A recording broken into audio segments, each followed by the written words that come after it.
Hi to everyone, welcome to Academia Classes. मैं Adil Saifi. Daily vocabs time में आपका स्वागत है, जहां पर हम most repeated words in SSC exams को कवर कर रहे हैं।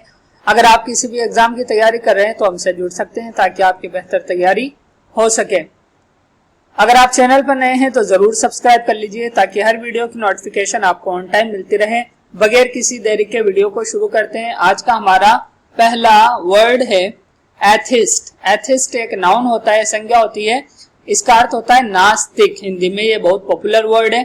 Someone who does not believe in the existence of a God, वह कोई मतलब एक ऐसा व्यक्ति जो एक ईश्वर के अस्तित्व में विश्वास नहीं करता, वो क्या कहलाता है? एथिस्ट, नास्तिक कहलाता है। सिनोनिम क्या है? पर्यायवाची शब्द इससे मिलते जुलते शब्द है। एथिस्टिक, एथिस्टिकल, ये दोनों इससे मिलते जुलते वर्ड है। आपको ये बात याद रखनी चाहिए कि हमेशा पर्यायवाची सेम अर्थ नहीं रखते हैं, बस वो रिलेटेड वर्ड्स होते हैं, इसलिए उन्हें सिनोनिम या पर्यायवाची शब्द कहा जाता है। वरना हर शब्द अपना एक अर्थ रखता है इंडिविजुअल लेवल पर। एग्जाम्पल देखिए, you can still believe in ghosts in be and be an atheist. मतलब आप नास्तिक होने के बावजूद भूतों में यकीन रख सकते हैं। ओके, अच्छा वाक्य है, आप याद भी रख सकते हैं। एथिस्ट आज का हमारा पहला शब्द है जिसका अर्थ नास्तिक होता है। एज अ नाउन इसका प्रयोग किया जाता है। आज का हमारा दूसरा वर्ड क्या है? ऑटोबायोग्राफी। ऑटोबायोग्राफी बोलते हैं आत्मकथा को। एज अ नाउन इसका प्रयोग किया जाता है। अब बायोग्राफी ऑफ योरसेल्फ मतलब आपकी खुद की एक बायोग्राफी हो, आपने खुद ने लिखी हो, आपकी जिंदगी के ऊपर हो, ऑटोबायोग्राफी कहलाती है। प्लूरल नाउन कैसे बनाएंगे? ऑटोबायोग्राफीज। ये एक ऐसा वर्ड है, इसकी स्पेलिंग याद करनी चाहिए।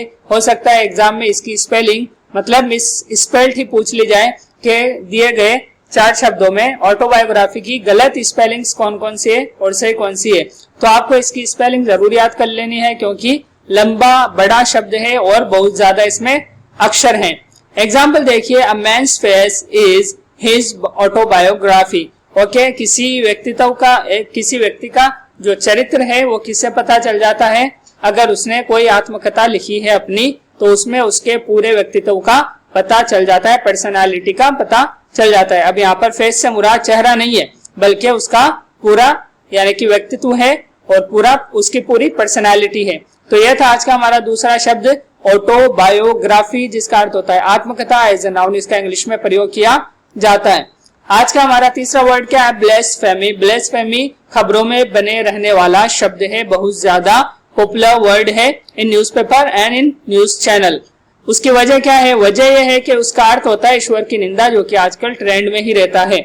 मतलब कोई भी सैक्रेड थिंग्स है, कोई आइकन है, कोई पर्सनालिटी है जो यानी कि एक आस्था, वो कोई पर्सनालिटी है, कोई आइकन है, कोई भी चीज है जो एक धार्मिक आइकन के तौर पर मतलब रिलीजियस आइकन है, अगर उसके ऊपर कोई क्रिटिसिज्म करता है, कोई टिप्पणी करता है तो वो असल में ब्लेसफेमी कहलाती है। ब्लेसफेमस लैंग्वेज कैसी होती है? एक्सप्रेसिंग डिसरेस्पेक्ट फॉर गॉड, यानी ईश्वर के बारे में कोई गलत निंदा करना, ऐसी टिप्पणी करना जो कि नेगेटिव क्रिटिसिज्म हो। क्योंकि क्रिटिसिज्म एक ऐसा वर्ड है जिसके अंदर पॉजिटिव एंड नेगेटिव दोनों इंक्लूड किए जाते हैं। तो नेगेटिव क्रिटिसिज्म हो गॉड के बारे में, ईश्वर के बारे में या कोई भी पवित्र आइकन है उसके बारे में, तो वो क्या कहलाती है? ब्लेसफेमी कहलाती है। ऐसी भाषा ब्लेसफेमस लैंग्वेज कहलाती है। प्लूरल नाउन ब्लेसफेमीज, वाई को हटाकर आप IES ऐड कर देंगे, इसका प्लूरल बन जाएगा। इसका सिनोनिम पर्यायवाची क्या है? डिसेक्रेशन, प्रोफेनेशन, सेक्रिलेज, ये सब इसके क्या है? पर्यायवाची शब्द है, सिनोनिम वर्ड है। एग्जाम्पल देखिए, it was blasphemy against any religion. मतलब ये क्या था? ईश्वर की निंदा थी किसी भी धर्म को लेकर अगर होती है तो ये एक ईश्वर की निंदा है, या फिर कोई भी पवित्र आइकन है उसकी निंदा है, उसके ऊपर टिप्पणी है, क्रिटिसिज्म था जो भी किया गया या कहा गया। Including pagan religions. Pagan religions एक टर्म है, टर्म के तौर पे आपको याद रखना है। जिन धर्मों में मूर्ति की पूजा की जाती है, मूर्ति पूजक जो धर्म है उन्हें पैगन रिलीजन्स कहा जाता है। पैगनिज्म एक टर्म है जिसे यूज किया जाता है। You should memorise this word. Okay, ये था आज का हमारा तीसरा वर्ड। आज का हमारा चौथा वर्ड क्या है? कार्टोग्राफर। फोटोग्राफर तो आपने सुना ही होगा, कार्टोग्राफर। अब हम सीख लेते हैं किसे कहते हैं। कार्टोग्राफर बोलते हैं मानचित्रकार, मतलब मानचित्र बनाने वाला व्यक्ति ही मानचित्रकार कहलाता है। एज अ नाउन इसका प्रयोग किया जाता है। A person who makes maps, एक व्यक्ति जो मानचित्र बनाता हो वो कार्टोग्राफर कहलाता है। Plural cartographers, synonym map maker. Example, he instructed the cartographer, उसने यानी कि जो मानचित्रकार था उसे हिदायत दी, उसे कहा to draw a large wall map of India, मतलब एक इंडिया का, भारत का एक बहुत बड़ा नक्शा बनाना है। विद डिस्ट्रिक्ट बाउंड्रीज, मतलब डिस्ट्रिक्ट की जो बाउंड्रीज है उनको इंक्लूड करते हुए, उनको भी मतलब ड्रॉ करते हुए पूरे भारत का एक नक्शा बनाना है।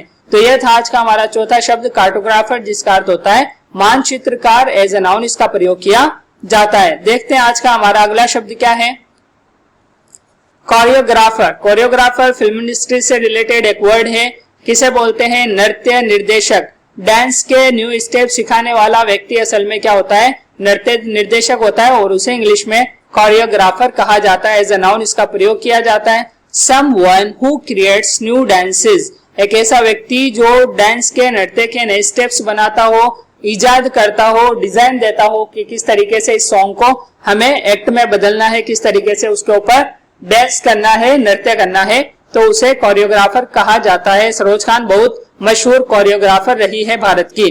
प्लूरल नाउन देखिए कोरियोग्राफर्स। ओके, एग्जाम्पल देखिए, I'd like to thank the director, the choreographer and the other members of the company for being so supportive। आपने देखा होगा कि बहुत सारे अवार्ड्स फंक्शन होते हैं जिनमें एक्टर या एक्ट्रेस जिन्होंने अवार्ड जीता होता है अपनी फिल्म के लिए, तो वो फिल्म के जो डायरेक्टर्स होते हैं, कोरियोग्राफर्स होते हैं, उन्हें यानी कि थैंक्स कहते हैं, जरूर थैंक्स कहते हैं। और other members of the company, जो पूरी कंपनी होती है मूवी बनाने वाली, उसे भी वो थैंक्स कहते हैं। किसके लिए? फॉर बीइंग सो सपोर्टिव, बहुत ज्यादा मतलब सहायक होने के लिए, सहायता करने के लिए उनका शुक्रिया अदा करते हैं। तो आज का हमारा पांचवा शब्द क्या था? कोरियोग्राफर, जिसका अर्थ होता है नृत्य निर्देशक। एज अ नाउन इसका प्रयोग किया जाता है। देखते हैं आज का हमारा छठा शब्द कॉन्सियर। कॉन्सियर बोलते हैं इसको, कॉन्सियर। ओके, कॉन्सियर एज अ नाउन प्रयोग किया जाता है। विशेषज्ञ, पारखी। अगर और भी आसान वर्ड इसके लिए प्रयोग करें तो वो है माहिर। हम किसी भी चीज के माहिर बोलते हैं, पारखी है, विशेषज्ञ है, स्पेशलिस्ट है, तो उसे हम कॉन्सियर कह सकते हैं। An expert able to appreciate a field, एक एक्सपर्ट, एक विशेषज्ञ जो कि अपने फील्ड को क्या कर सके? अप्रिशिएट कर सके, मतलब चीजों की पहचान रखता हो, उसे हम क्या बोलेंगे? कॉन्सियर बोलेंगे। Specially in the fine arts, मतलब आर्ट्स में वो एक स्पेशलिटी रखता हो, उसे हम ये बोलेंगे। अगला देखिए प्लूरल नाउन क्या होगा इसका? कॉन्सियर्स, एस ऐड कर देंगे, इसका प्लूरल बन जाएगा। सिनोनिम इसका क्या है? कॉग्निसेंट है इसका सिनोनिम, पर्यायवाची शब्द है। एग्जाम्पल देखिए, he was a connoisseur of music, मतलब वो क्या था? आर्ट का, मतलब म्यूजिक जो आर्ट है, संगीत का क्या था? विशेषज्ञ, पारखी, माहिर था। ओके, म्यूजिक का माहिर था, ये बात यहाँ पर कही गई है एग्जाम्पल में। तो ये था आज का हमारा छठा शब्द। सातवां शब्द देखते हैं, किसे कहते हैं? कॉन्वल्सेंट। कॉन्वल्सेंट बोलते हैं ऐसे व्यक्ति को जो बीमारी से ठीक हो रहा हो। एक ऐसा व्यक्ति जो बीमारी से ठीक हो रहा हो, उसे हम क्या बोलेंगे? कॉन्वल्सेंट। एज अ नाउन इसका प्रयोग किया जाता है। A person who is recovering from illness. Okay, एक ऐसा व्यक्ति जो बीमारी से ठीक हो रहा हो, उसे हम कॉन्वल्सेंट बोलेंगे। प्लूरल नाउन देखिए, अस ऐड करके आप इसका प्लूरल बना देंगे। इसका पर्यायवाची शब्द है रिकवरिंग। एग्जाम्पल देखिए, I treated him as a convalescent not as a sick man. मैंने उसके साथ इस तरीके से बर्ताव किया गोया कि वो ठीक हो रहा हो, ना कि वो एक बीमार व्यक्ति हो। ये वाक्य अपने आप में एक अच्छी मतलब नीति भी देता है आपको, इसके साथ साथ कि हमें किसी भी बीमार को इस तरीके से ट्रीट करना चाहिए लाइक अ कॉन्वल्सेंट, मतलब वो बीमारी से ठीक हो रहा है ताकि उसके अंदर भी एक उम्मीद पैदा हो ठीक होने की, not like a sick man. अगला शब्द देखते हैं हमारा क्या है?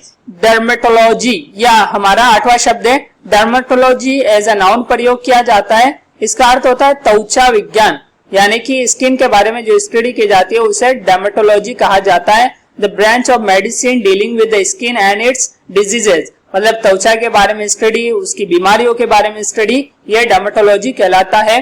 Plural noun dermatologies. Okay, Y को हटाकर आप आइए सेट करेंगे, प्लूरल बन जाएगा। एग्जाम्पल देखिए, नाउअडेज आजकल रिसर्च इन डर्मेटोलॉजीज मतलब त्वचा विज्ञान में जो रिसर्च है, खोज है, is not limited to hospitals only, कि सिर्फ वो आजकल अस्पतालों में, हॉस्पिटल्स में नहीं होती है, बल्कि उससे बाहर भी त्वचा विज्ञान पर बहुत ज्यादा खोज होने लगी है, रिसर्च होने लगी है।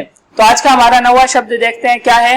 एफेमिनेट। एफेमिनेट क्या है? एज ए एडजेक्टिव प्रयोग होने वाला एक शब्द है जिसका अर्थ होता है नारी जैसा, मतलब पुरुष में कुछ ऐसे तत्व जो नारी जैसे हो तो उसे एफेमिनेट के तौर पर प्रयोग किया जाता है। एज ए एडजेक्टिव उससे पहले प्रयोग किया जाएगा, जैसे हैविंग अनसूटेबल फेमिनाइन क्वालिटीज।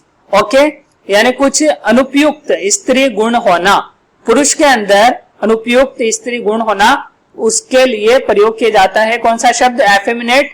इसका सिनोनिम देखिए, सीसी है, इमैस्कुलेट है, एपिसेंस है, सिसिफाइड है, सिसी है, सिशिस्ट है, ये सभी स्पोकन में बोले जाने वाले शब्द है। एकेडमिक वर्ड क्या है? एफेमिनेट है, आपको ये जरूर याद रखना है। एग्जाम्पल देखिए, he has an effeminate manner, मतलब उसके अंदर कुछ स्त्री गुण है, उसके अंदर कुछ स्त्रियों के गुण है, मतलब हो सकता है वो स्त्रियों की तरह चलता हो या उसका जो बिहेवियर हो वो स्त्रियों जैसा हो, औरतों जैसा हो। तो उसके लिए एज एडजेक्टिव हम क्या प्रयोग कर सकते हैं? एफेमिनेट वर्ड का प्रयोग कर सकते हैं। आज के सेशन का हमारा लास्ट वर्ड क्या है? एलिजी। एलिजी क्या है? एक शोक गीत होता है, मतलब किसी की मृत्यु के ऊपर शोक गीत, मतलब हमेशा गीत मातम के तौर पर तो लिखे जाते हैं, इन्हें मातम के तौर पर लिखे जाते हैं, लेकिन हमेशा जरूरी नहीं कि इनमें रोना धोना ही हो, बल्कि हो सकता है कि इनमें जिसकी मृत्यु हुई है उसकी तारीफ की गई हो, उसके कामों की तारीफ की गई हो। इंग्लिश लिटरेचर और अरबी लिटरेचर में इसके बड़े एग्जाम्पल्स मिलते हैं।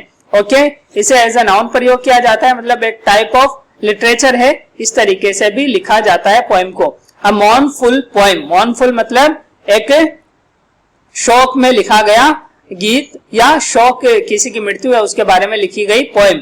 अ लेमेंट फॉर द डेड, मृत्यु के हवाले से जो मातम होता है, आपको ये वर्ड भी याद रखना है, लेमेंट बोलते हैं मातम को, जो कि किसी की मृत्यु पर होता है।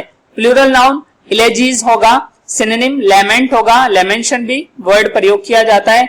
एग्जाम्पल देखिए, there are playing beautiful elegy, मतलब एक खूबसूरत शोक गीत चल रहा था, बज रहा था या कोई गा रहा था।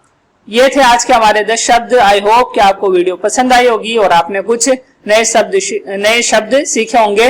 अगर वीडियो पसंद आई है तो लाइक करें, कमेंट करें और शेयर जरूर करें अपने साथियों में, और अगर चैनल पर नए हैं तो सब्सक्राइब करना ना भूलें। अगली वीडियो में फिर मिलेंगे, तब तक के लिए अलविदा।